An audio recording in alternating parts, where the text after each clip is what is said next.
राधे राधे, जय श्री कृष्णा। आज हम दूबड़ी आठे, इसे दुर्वा अष्टमी, दूबड़ी साते भी कहते हैं, इसकी हम कथा सुनेंगे। अगर आप दूबड़ी आठे का व्रत करते हैं तो पूजा के साथ कहानी भी सुननी चाहिए, इससे व्रत का संपूर्ण फल प्राप्त होगा। आइए अब हम दूबड़ी आठे की पौराणिक पुण्यफल देने वाली कथा सुनते हैं।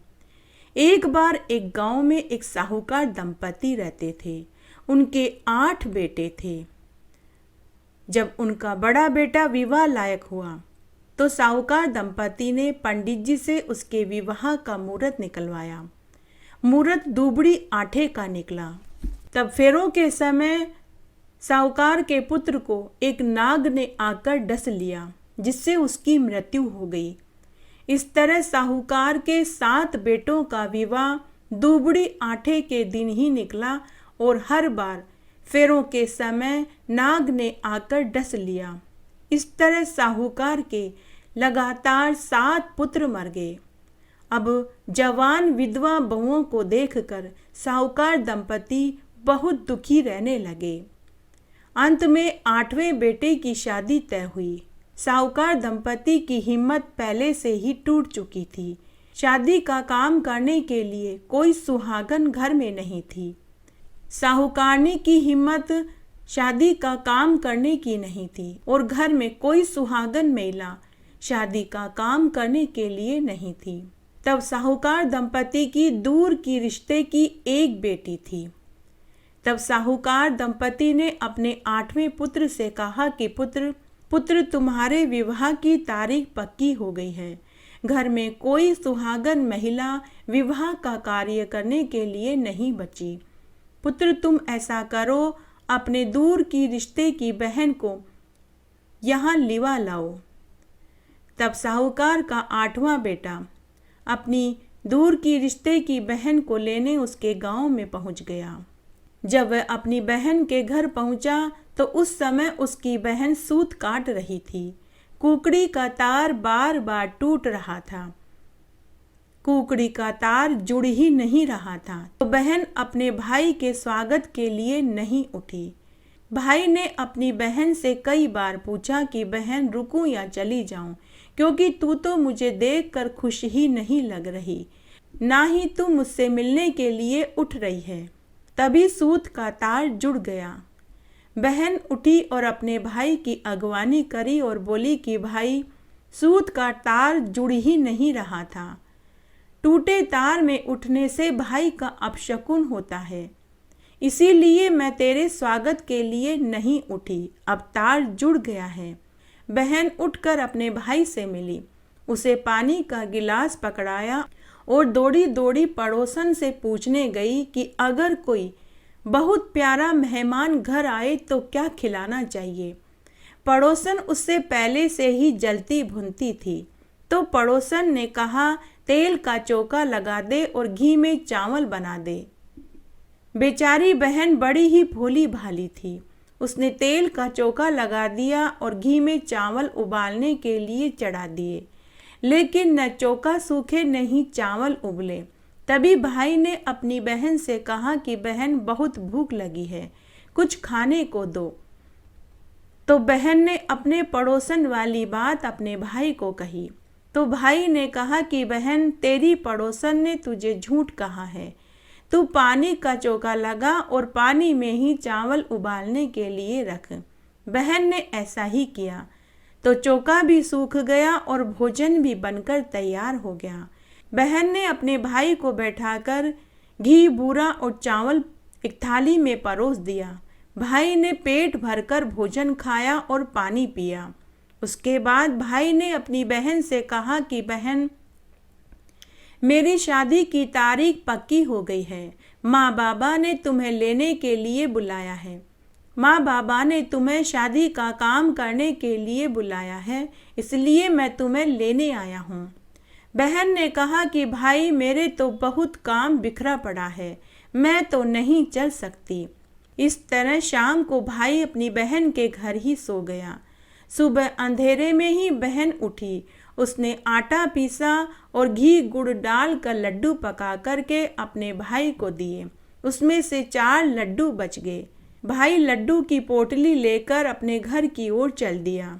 सुबह जब बहन के बच्चे सोकर उठे तो उन्होंने अपनी माँ से कहा कि माँ, बहुत भूख लगी है, कुछ खाने को दो। माँ ने कहा कि बेटा, मैंने तुम्हारे मामा के लिए घी और गुड़ डालकर लड्डू बनाए थे, उनमें से 4 लड्डू पड़े हैं, तुम वो खा लो। जब बच्चे लड्डू खाने लगे तो उन्होंने अपनी माँ से कहा कि माँ, ये लड्डू नीले नीले क्यों हैं? माँ ने उन लड्डुओं को लिया और चक्की के पास देखने गई तो उसे वहाँ सांप के अवशेष मिले। अब उसको समझते देर नहीं लगी कि उसने आटा पीसा, जब सांप को भी पीस दिया। बहन जोर जोर से चिल्लाने लगी कि मैंने अपने हाथों ही अपने भाई को मार डाला। तब बहन ने अपने बच्चों के हाथ में से लड्डू लिए और खड्डा खोदकर गाड़ दिया। बहन ने पूत पालने में छोड़ा, साई सेज पर छोड़ा, दूध चूल्हे पर छोड़ा, गाय गुआड़े में छोड़ी, भैंस बाड़े में छोड़ी, छाछ बिलोवने में छोड़ी, और जिधर भाई गया उधर वह दौड़ती हुई चली गई। वह मार्ग में सबसे पूछती जा रही थी कि तुम लोगों ने मेरे भाई को जाते हुए देखा था क्या? तभी एक गाय का ग्वाला बहन से बोला कि अरे बहन, तेरे भाई को मैंने उधर जंगल की तरफ जाते हुए देखा था। बहन उधर जंगल की तरफ दौड़ने लगी। तभी उसे एक पेड़ के नीचे चबूतरे पर भाई सुस्ताता हुआ दिखाई दिया। बहन ने झट से कहा कि भाई, तूने लड्डू खाए थे क्या? भाई ने कहा कि नहीं, वे लड्डू देखो पेड़ के लटक रहे हैं, कौवे उन लड्डुओं को खाकर पट पट मर रहे हैं। बहन ने उन लड्डुओं को वहीं पर खड्डा खोदकर गाड़ दिया और अपने भाई से बोली कि भाई, मैं तो तेरे साथ ही चलूंगी, काल तो अभी से ही तेरे सिर पर मंडरा रहा है। भाई ने कहा कि बहन, मैं तो तुझे लेने ही आया था, लेकिन तूने ही मना कर दिया। चल, ये तो बहुत अच्छी बात है, माँ बाबा तुझसे मिलेंगे तो बहुत खुश होंगे। इस तरह दोनों बहन भाई अपने घर की ओर चल दिए। आधे रास्ते में ही बहन को पानी की प्यास लगी तो बहन ने कहा कि भाई, मुझे पानी की प्यास लगी है। भाई ने कहा कि तू यहीं बैठ, मैं लेकर आता हूँ। तो बहन अपने भाई से बोली कि नहीं, तू बैठ, मैं पानी पीकर आती हूँ। तब बहन अपने भाई को वहीं पेड़ के नीचे बैठाकर जंगल में इधर उधर पानी की तलाश में गई। तभी उसे पनघट के पास एक बुढ़िया बैठी हुई मिली, जो कुछ मिट्टी से बना रही थी और बिगाड़ रही थी। बहन ने पूछा कि अरे बुढ़िया, तू कौन है और यहाँ क्या कर रही है? तो बुढ़िया ने कहा कि मैं तो बेमाता हूँ, एक साहूकार के 8वें बेटे की शादी है, 7 तो पहले ही मर चुके हैं, अब 8वां भी मरने वाला है, मैं उसकी ढांकनी घड़ रही हूँ। बहन समझ गई कि यह तो मेरे ही भाई के बारे में बोल रही है। बहन ने बेमाता से कहा कि अरे डोकरी, अगर किसी तरह से उसे बचाया जा सकता है तो कोई उपाय बता। तो बेमाता ने कहा कि अगर उसके दूर या पास की कोई बहन भुआ हो तो वह दूबड़ी आटे की पूजा करे, व्रत करे, विवाह में सारे उल्टे उल्टे नेक करे, भाई को गाली निकाले, करड़ कोसे, हर तरह से अपशकुन करे, बारात में साथ जावे, तेली से तात लावे, खुमार से हांडी और ढक्कन लावे, कांचा करवा लेवे और कांचे करवे में कच्चा दूध भर कर पहले ही रख लेवे। जब फेरे पड़ेंगे तो उस समय एक नाग डसने आएगा, तब उस नाग को कांचे करवे में कच्चा दूध डाल कर के पिलावे। जब वह नाग दूध पीने लगे तो हांडी में बंद करके ढक्कन लगाकर तांत की डोरी से बांध देवे, तो यह काल की घड़ी टल सकती है, नहीं तो वह जरूर मरेगा। बस फिर क्या था, बहन उसी समय से चालू हो गई और अपने भाई को गालियां निकालने लगी कि अरे सत्यानाशे कर्म फूटे, तुझे मौत क्यों नहीं आई? तू तो यहाँ बैठा है और मैं पानी पीने के लिए इधर उधर भटक रही हूँ, तेरी आंखें क्यों नहीं फूट गई? देख मेरे पाँव में कितने कांटे चुभ गए हैं, मुझे गोद में उठा कर के लेकर चल। भाई ने बहन का ऐसा रूप देखा तो वह बोला कि अरे बहन, जब तू यहाँ से गई थी तो बिल्कुल ठीक थी और तू लोटी है तो तेरा यह रूप कैसे हो गया? कोई भूत डाकन प्रेत तो तेरे नहीं लग गई? अचानक तुझे ये क्या हो गया जो तू अपने ही भाई को अपशकुन और गालियां दे रही है? तू कोई भूत प्रेत तो नहीं बन गई? तब भाई बड़ी मुश्किल से राम राम करते हुए अपनी बहन को घर लेकर आया।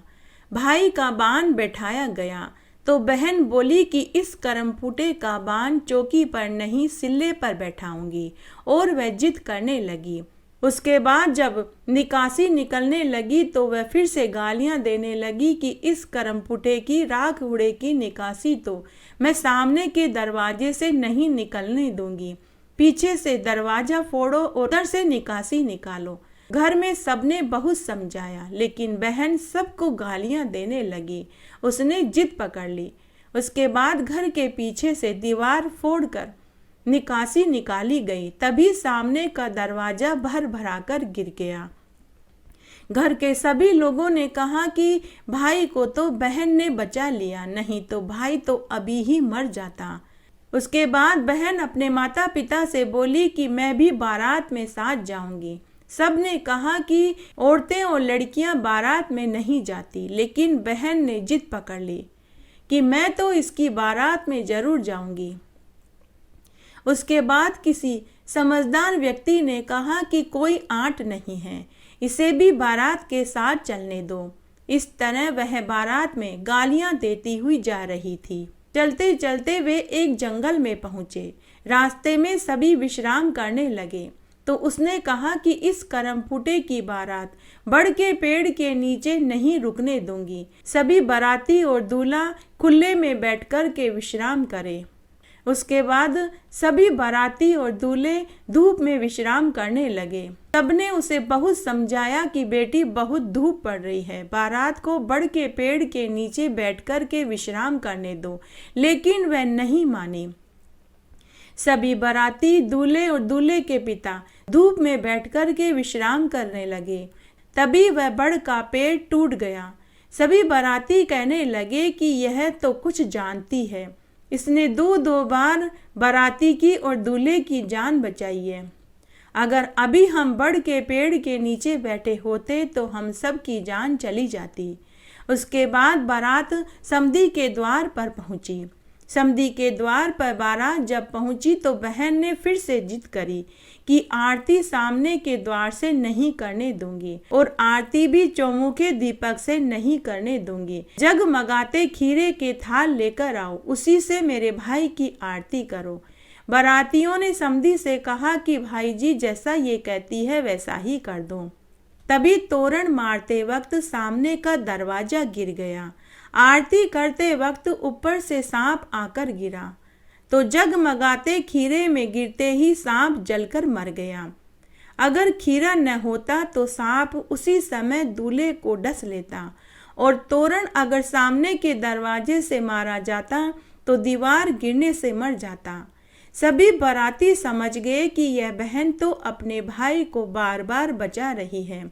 उसके बाद फेरों का समय आया तो फेरों में भी बहन ने जिद करी कि इन दोनों के बीच में मैं बैठूंगी। फिर से लोगों ने उसे बहुत समझाया, लेकिन वह नहीं मानी। तभी 2 फेरे होते ही जहरीला नाग आया। बहन ने नाग के सामने कच्चे दूध का करवा भर कर रख दिया। सांप दूध पीने लगा तो बहन ने उसे हांडी में डालकर ढक्कन लगाकर तांत की डोरी से बांध दिया और उस हांडी को गोडे के नीचे दबा कर के बैठ गई। उसी समय नागिन सुसाती फूफाती आई। नागिन बहन से बोली कि अरे पापन हत्यारन, मेरे सांप को छोड़। बहन ने कहा कि तू तो एक घड़ी में ही दुखी हो गई, मेरी तो 7 भाभियां कब से दुखी जीवन जी रही है। सर्पणी ने कहा कि जा, मैंने तेरे एक भाई को छोड़ दिया, अब तो मेरे सांप को छोड़। तो बहन ने कहा कि एक को नहीं, तू मेरे 7 भाइयों को छोड़ेगी तभी मैं तेरे नाग को छोड़ूंगी। सर्पणी को अपने सांप को मुक्त कराने के लिए बहन की जिद के आगे झुकना पड़ा। उसके बाद उसने पूर्व में मरे हुए 7 भाइयों को जीवन दान दे दिया। तभी वहां साहूकार के सातों पुत्र प्रकट हो गए। बहन अपने 8 भाई और नई नवेली दुल्हन को लेकर बारात सहित अपने घर के लिए रवाना हो गई। रास्ते में दुबड़ी आठे आई तो बहन ने कहा कि बारात को यहीं रोक दो, सबसे दुबड़ी आठे की पूजा करवाऊंगी, सबको व्रत करना होगा और सबको कहानी सुनाऊंगी। तब बहन ने गाड़ी वहीं रुकवा दी। जहां पर गाड़ी रुकी वहीं पर दुबड़ी माता की कृपा से वहीं उन्हें एक पाटा मिला, बैर का पेड़ उगा हुआ मिला, उसी के नीचे बिरिये के टोकरे मिले, पूजन की सारी सामग्री मिल गई। बहन ने अपनी नई भाभी के साथ दुबड़ी आठे की पूजा करी, काटा पासा, कथा करी, फिर बिरिया से सबने बायना निकाला। बहन ने अपनी नई भाभी से कहा कि भाभी हमेशा भादवा सुदी आठे को दुबड़ी आठे की पूजा करना, काटा पासना और पूजा करना, कथा कहानी कहना। उधर साहूकार और साहूकारनी छत पर जाकर बैठ गए और आपस में कहने लगे कि अगर 8वें पुत्र के भी मरने की खबर आएगी तो हम छत से कूदकर जान दे देंगे। तभी एक पनिहारन भागी भागी साहूकार के घर पहुंची और बोली कि सेठ जी, सेठानी जी, स्वागत की तैयारी कीजिए, आपकी बेटी अपने 8 भाइयों को और नई भाभी को लेकर आ रही है। साहूकार साहूकारनी बोले कि अरे ताने क्यों देती है। पनिहारिन ने कहा कि सेठ सेठानी जी, मैं तो सच कह रही हूँ। तभी सेठानी ने अपने गले से सोने का हार निकालकर पनिहारिन को बधाई के तौर पर दे दिया। उसके बाद सेठ सेठानी छत से नीचे उतरे और उन्होंने अपनी विधवा 7 बहुओं को पूरी बात बताई कि अरे तुम्हारे पति आ रहे हैं, अब तुम भी सुहागन के सारे सामान पहन लो। उसके बाद सेठ सेठानी ने अपनी 7 बहुओं को सुहागन के कपड़े, गहने गांठे दिए। सेठ सेठानी के 7 बहुओं ने सुहागिन का श्रृंगार किया। उसके बाद बारात दरवाजे पर आ गई। साहूकार दंपति ने अपने 8 बेटा और नई नवेली दुल्हन का स्वागत किया। थोड़ी देर के बाद ही बहन अपने माता पिता से बोली कि माँ, मैं अब घर वापस जाऊंगी। माँ ने कहा कि बेटी कुछ दिन अपनी भाभियों के साथ और भाइयों के साथ भी रहो। बहन ने कहा कि माँ, पूत पालने में, साइसेज में, गाय ग्वाड़े में, भैंस बाड़े में, छाछ बिलौने में, दूध चूल्हे पर छोड़कर अपने भाई की जान बचाने के लिए दौड़ी चली आई। माँ, मेरे घर में बहुत काम है, मैं अब नहीं रुक सकती। भाइयों ने बहन को खूब सारा धन देकर विदा कर दिया। हे दुबड़ी आठे माँ, जैसा आपने पहले उनके साथ किया वैसा किसी के साथ मत करना, जैसे बाद में किया वैसे सबके साथ करना। कहानी कहने वाले के साथ, सुनने वाले के साथ और हुक्कारा भरने वाले के साथ। घटती हो तो पूरी हो तो परवान चढ़े, भूले बिसरे नाम तेरे भंडार में भरे। आइए अब हम लप्सी और तपसी की एक प्राचीन पौराणिक कथा सुनते हैं। एक बार एक लप्सी और एक तपसी था। तपसी हमेशा भगवान की तपस्या में लीन रहता था और लप्सी रोजाना सवासेर की लापसी बनाकर भगवान को भोग लगाता और बाद में सम जीम लेता था। एक दिन दोनों में लड़ाई हो गई। तपसी बोला कि मैं रोज भगवान की तपस्या करता हूँ, इसलिए मैं बड़ा हूँ। तो लप्सी बोला कि मैं रोज भगवान के सवासेर की लापसी का भोग लगाता हूँ, इसलिए मैं बड़ा हूँ। नारद मुनि उधर से गुजर रहे थे। लप्सी और तपसी को लड़ता हुआ देखा तो वे उनके पास आए और पूछने लगे कि तुम दोनों क्यों लड़ाई कर रहे हो। तो तपसी और लप्सी दोनों ने नारद मुनि से कहा कि हे नारद मुनि, आप बताइए कि हम दोनों में से कौन बड़ा है। हमारी लड़ाई इसी बात पर हो रही है। नारद जी बोले कि तुम्हारा फैसला मैं कल करूँगा। दूसरे दिन लप्सी और तपसी नहाकर अपनी रोज की भक्ति करने आए। तब नारद मुनि ने चुपचाप 1.25 करोड़ की एक अंगूठी उन दोनों के आगे रख दी। तपसी की नज़र जब अंगूठी पर पड़ी तो उसे धन का लालच आ गया। उसने अंगूठी उठाई और अपने घोड़े के नीचे दे दी और तपस्या करने में लग गया। लप्सी की नज़र अंगूठी पर पड़ी, लेकिन उसने उसकी ओर ध्यान नहीं दिया। वह भगवान को भोग लगाकर लापसी खाने बैठ गया। नारद मुनि यह सब कुछ देख रहे थे। तभी नारद मुनि वहां आए। नारद मुनि को आया हुआ देखकर लप्सी और तपसी नारद मुनि के पास आए और पूछने लगे कि हे देव ऋषि, अब आप बताइए कि हम दोनों में से कौन बड़ा है। नारद मुनि ने तपसी से कहा कि तपसी, तुम अपने पांव के गोडे को ऊपर करो। जैसे ही तपसी ने पांव के गोडे को ऊपर किया तो उसके नीचे से 1.25 करोड़ की सोने की अंगूठी निकली। नारद मुनि ने तपसी से कहा कि हे तपसी, तपस्या करने के बाद भी तुम्हारी चोरी करने की आदत नहीं गई, इसलिए लप्सी बड़ा है। अब तुम्हें तुम्हारी तपस्या का फल नहीं मिलेगा, तुम्हारी तपस्या का फल निरर्थक हो गया।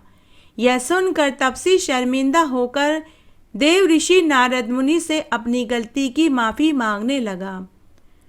उसने नारद मुनि से कहा कि हे मुनिवर, मुझे मेरी तपस्या का फल कब मिलेगा।